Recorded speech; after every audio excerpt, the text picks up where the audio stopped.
What is up, fam? Namaste, namaskaram, Ram Ramji. Welcome back to my YouTube channel. I'm going to check. I investigated why Indian cities suck. So this is an interesting topic. You guys tell me what you think in the comment section down below. I'm sure to check it out. Let's go.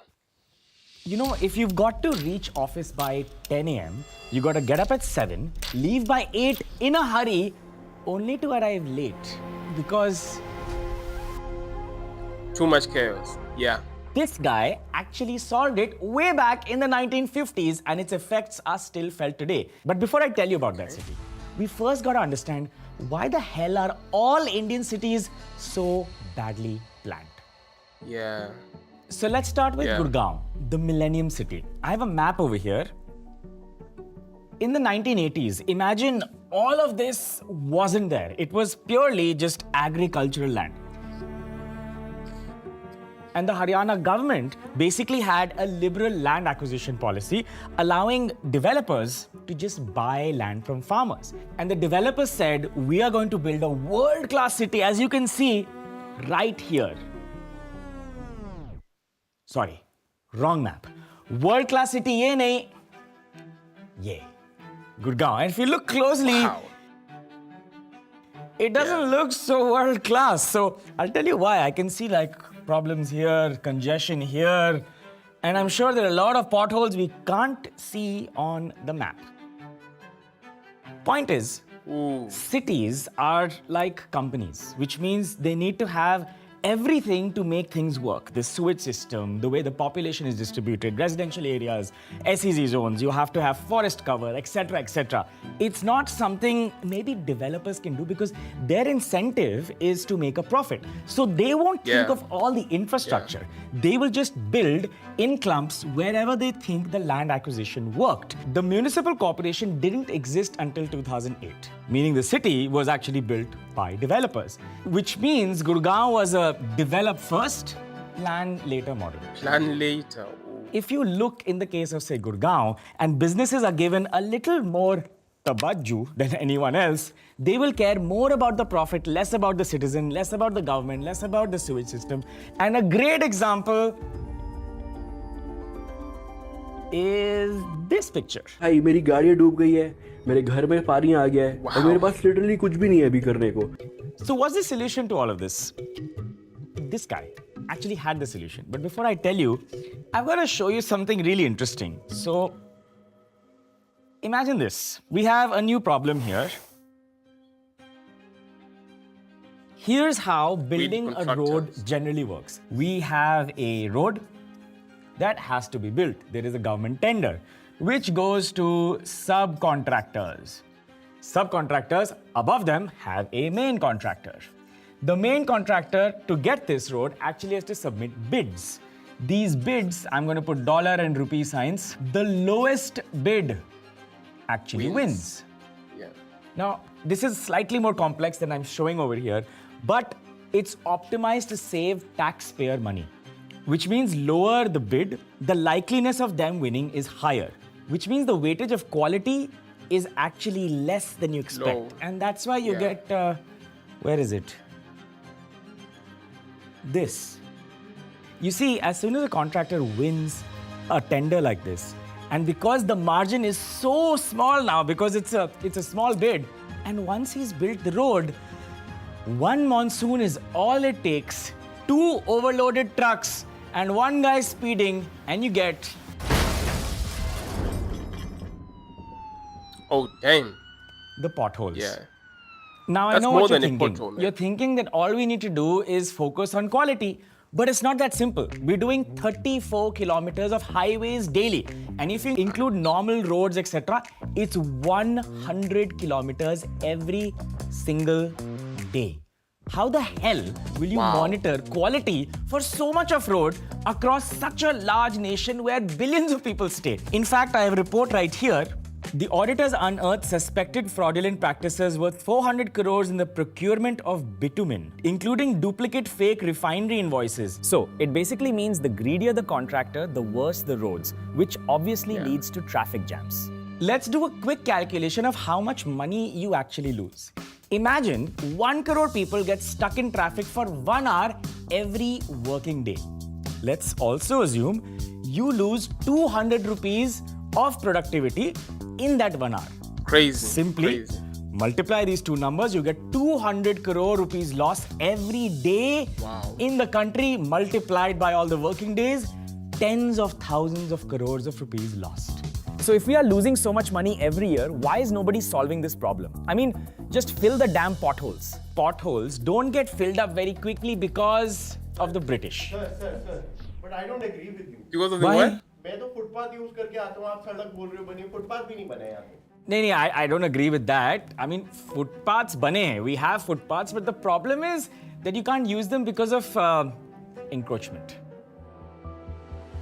People are actually walking on the road because there is no place for them to walk here. So isn't that interesting? We are part of the problem, guys. And because of this encroachment, no matter how much infrastructure we build, your 4-lane in India will always be a 1-lane. In fact, in Delhi alone, the government has identified 1,700 colonies where people are living illegally, estimated home of 40 lakh to 50 lakh people. This is because people are using public land for their private benefit. And speaking of encroachment, let's talk about the biggest land encroachment of all, done by the Britishers. We are back In here. 1896, while the British were in India, there was the bubonic plague. But everyone in Bombay was sick and the disease was spreading. So to fix the problem, the Britishers created this new authority called the Bombay Improvement Trust. Now, the Bombay Improvement Trust was run by bureaucrats, white people who are not from real India. They don't stay there, they don't live there. But even though they never understood India, they were still appointed to run this trust because Britishers believed Indians were not smart enough to solve their own problems. India inherited the Bombay Improvement Trust model. All we did was we replaced the word and called it Development Authority. All development authorities in India are run by bureaucrats. I mean IAS officers, etc. And these people are good at planning, they are super smart, but they are not specialists in city planning and design. Now let's look at the contrast. The contrast is your local municipal body. The local municipal body is elected into power, which means their incentive is aligned to you, to the people living there. Because of their vote, they are in power. So if the improvement doesn't happen, there is misalignment. So good. So why hasn't the power gone from development authorities to local bodies? Well, it has. Let me read this. In 1992, the government implemented the 74th Constitutional Amendment Act, which gave protection and status to urban local governments for urban planning. So now, urban local governments had power and responsibility for urban planning. But wait, didn't I just say that development authorities are doing all the planning? Here is the problem and That's a the mixture, gray. So the state didn't actually transfer the power from the development authorities to the local municipal bodies. So you know who's in charge now? Both of them. In other words, nobody. When you have two people in charge of something, no one's in charge. In fact, I was going through this one story which says, the Ghaziabad Development Authority and the Ghaziabad Nagar Nigam clearly get into very frequent issues where the government says, please complete the handover of 7 Ghaziabad colonies in 2 months. But these things don't happen because each party is fighting for control and credit. And because of this confusion, like I said, no one's really in charge. So how do we solve all of this? And like I said, that guy solved this many, many years ago. But if you can guess what city I'm talking about and put it in the comments before I reveal the city, then I'll give you one like. Look at this city. You have main streets, you have crosses, you have places to walk, you have green areas, you have residential, markets in each area. It's very simple to drive through. You have gol chakkars everywhere. When I lived here for a very long time, I realized how easy it was to find every sector and how confusing it was because every sector looked exactly the same. And it's not just cities like Chandigarh, it's also Bhubaneswar, Indore, Surat, and a bunch of other planned cities. And it's almost as if you plan a city, the citizens respond with love. and kindness. None of these three players are the main culprit. All three actually have to care about each other and make sure it works for a city to actually be less congested and a little more livable. All right, so that was actually quite interesting. That was an interesting video. 100%, it was really interesting. Uh, what I can say when it comes to this is I've actually, I think some of you know, I've been in India for a long, long time, a long time. And I've, like what he said, I've been around Chandigarh, I've been around Delhi, I've been around Noida, Gurugram as well, different cities, mostly in the north. But you can see, like what the point is said at the end, like some of them, they really, really look the same. Some of them are clean, some of them are okay. The roads, some of it is carefully planned. Like Noida is kind of good. Greater Noida is kind of okay as well in some places, in some areas, but not everywhere. You can see the whole mix up of things in some places, but the roads are good. The roads are good. Maybe in kind of like the, I don't know if we call them kind of like the rural part, you can see that it's not really that good. But at the end of the day, most of them, they are kind of carefully planned and in an okay state.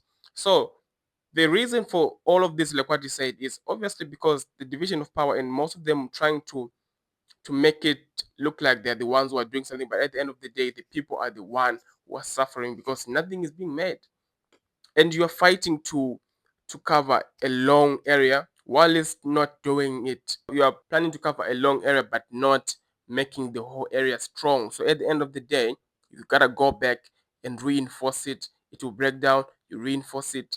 So it's a cycle, ever ending cycle. And while it's all that is happening, people are suffering because of certain things, certain problems that come because of that. So it's a huge issue. This is a really big issue when it comes to India because the planning is a problem. But I'd love to hear what you guys think in the comments section down below.